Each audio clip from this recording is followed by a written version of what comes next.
Миний Emerald байгаа. Emerald тавь. Тараад Emerald тавь. За сайн байцгаана уу. Өнөөдөр би Minecraft-ийн Villager болон Iron Golem-ийн таамгийг хүргэх болно. За шууд хэлцгээе. Iron Golem бол нөхөрцөг моб. Гэхдээ хүчтэйгээсээ дөрөвт орно. Ender Dragon, Wither, Warden 3-ыг л барахгүй. Iron Golem-ууд hostile буюу дайсны төлөө мобууд руу тарьдаг. Бид Iron Golem-уудыг Villager-ууд бүтээсээр ирсэн гэж бодсон ч бид нар яг бүтээж байгааг нь олохт харж байгаагүй. Villager-ууд тэгээд Iron Golem-уудыг бүтээгээгүй бол Iron Golem-ууд танаас ирсэн байж болохгүй. Юун түрүүнд Iron Golem-уудыг яг Minecraft-д ороход бол яг юунаас идэвхжүүлж хийсэн бэ гэхээр тэг Castle in the Sky гэх аниме дээр гардаг нэртний роботоос авч зохиосон юм байлээ. Villager-ууд бол өөрсдөө хамгаалах чадваргүй бараг л гаргүйч гэх юм уу гартай шиг юм сонио. Iron Golem-ыг ойлгох түлхүүр нь бараг л энэ аниме баг. Энэ роботууд нь харагдах байдлаараа урт гар робот биетэйгээр төстөгөөс гадна цэцэг өгдөг. Яг л Iron Golem шиг. Энэ роботууд нь орчин үед бүтээгдэг LCD-ний бүтээгч гэсэн байсан. Бид нэр өөрсдийнх нь соёл иргэншил аюул тохиолох үед ажиллаж эхэлдэг. Хэрвээ энэ анимыг үзчихсэн бол мэдгэл бах та. Энэ охин тэр соёл иргэншлийн үр дүн байдаг. Тэгэд энэ гайхамшиг замхаг нь нэг том алмаз шиг юмны тусламжтайгаар нисдэг.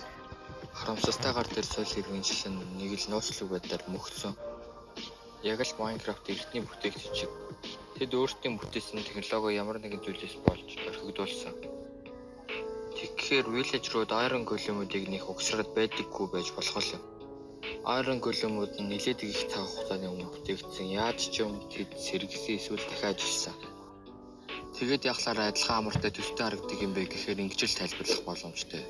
Эртний бүтээгчид болон Villager-ууд нь нэгэн цагт ижил байсан. Тэд Iron Golem-уудыг бүтээснээс хойш зөрж эхэлсэн. Тэгээд хувьсан нэг хэсэг нь өөрсдөө тоцгон барьж нөгөө хэсэг нь донтсон. Донтсон ч гэжтэй тэд зүгээр л улаарсан. Тэд өөрсдийнхөө хязгаартай туслаа хүчийг хүссэн. Тэд газар далай, чөл бос чиргийг колончилсан тэдэнд хангалтгүй санагдаж тэд нээдрийг шудалж эхэлсэн. Тэд Iron Golem бүтээснээр тэдний бүх зүйл нь өөрчлөгдсөн. Тухайн үед Iron Golem нь хамгийн хүчтэй байсан тул нэг хэсэг нь тосгон бариад суурьшаад амьдэрсэн гэсэн үг. Харин нөгөө хэсэг нь улаарч байгаад өөрсдийнхөө хамгийн том алдаа гэсэн тэр нь юу вэ гэхлээр Wither. Тэгээд тэр хэсэг нь Wither-аас болоод ер нь одоо ингээд сургаггүй болцсон. Тусгынхан бол 8 алцах, ногоо тарих, талах барих гэх мэтийн энгийн чадвартай л үлдсэн. Villager-ууд яагаад тулалдаж чаддаггүй гэхлээр Iron Golem-оор байнга хамгаалуулсаар байгаа тийм болчихсон. Тэд нар ер нь хамаг чадваруудаа алдсан гэсэн үг. Ер нь юм хүн барьж бүтээж чадхаа болчихсон гэсэн үг. За та бүхэн миний тайлбарласан бүхнийг өөрийнхөө ойлгохдоо энэ бол ердөө таамаг байлаа. Миний энэ удаагийн бичлэг дуслаа. Лайк болон subscribe дараарай. Баяртай.